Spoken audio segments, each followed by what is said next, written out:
महाराष्ट्राच्या सत्ता संघर्षात असा एक भूकंप आलाय ज्याने दिल्लीपासून मुंबईपर्यंतचे सर्वांचेच धाबे दाणाले आहेत।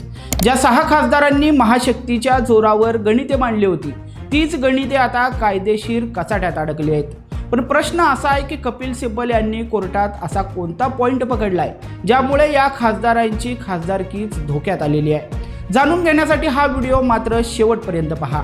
नमस्कार, मी हुसेन नदाफ आणि तुम्ही पाहताय यस प्राईम न्यूज। व्हिडिओला सुरुवात करण्यापूर्वी तुम्ही आमच्या चॅनलवर नवीन असाल तर लगेचच यस प्राईम न्यूजला सबस्क्राईब करा आणि त्यानंतर बेल आयकॉन दाबायला मात्र विसरू नका। मित्रांनो, राजकीय वर्तुळात रोज अनेक घडामोडी घडतात, पण यावेळेस प्रकरण साधेसुद्धा राहिलेले नाहीये। ठाकरे गटाकडून थेट यवतमाळमधील खासदारांच्या घरापर्यंत विशेष माणसाला पाठवून कोर्टाची नोटीस हातात टेकवली गेली आहे। केवळ नोटीस पाठवून कोर्ट थांबलेलं नाहीये, तर सर्वोच्च न्यायालयाने स्पष्ट शब्दात बजावलंय, वेळ काढूपणा अजिबात चालणार नाही।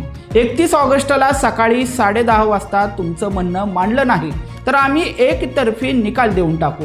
म्हणजेच आतापर्यंत जसा तारखांचा खेळ चालत आलाय तसा पळता मार्ग काढण्याचा आता मार्ग पूर्णपणे बंद झालेला आहे। पण या सगळ्यात सर्वात मोठा गेम चेंजर ठरतोय तो म्हणजे वरिष्ठ वकील कपिल सिब्बल यांचा युक्तिवाद।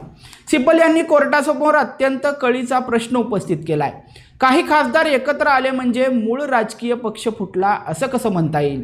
लोकप्रतिनिधींपेक्षा मूळ पक्ष आणि पक्षाची संघटना ही सर्वोच्च असते। लोकसभा अध्यक्ष ओम बिर्ला यांनी 18 जुलै रोजी या 6 खासदारांच्या विलिनीकरणाला दिलेली मंजुरी ही संविधानातील 10व्या अनुसूचीच्या नियमांचं उल्लंघन करणारी आहे, असा थेट आरोप ठाकरे गटाने सुप्रीम कोर्टात केलाय।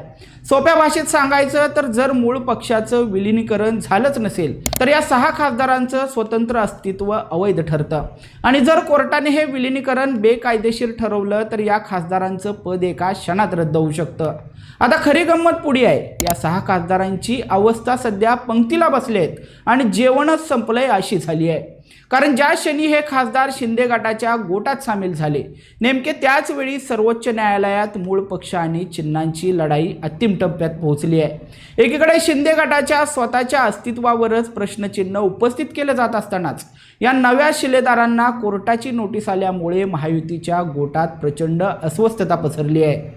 लोकसभेतील 13 खासदारांचं बळ दाखवणाऱ्या या शिंदे गटासाठी 6 खासदारांवर मात्र आता सध्या टांगती तलवार आलेली आहे। हा एक खूप मोठा कायदेशीर आणि राजकीय धक्का सध्या शिंदे गटाला मानला जातोय। आता सर्वांच्या नजरा लागल्या आहेत त्या 31 ऑगस्टच्या सुनावणीकडे।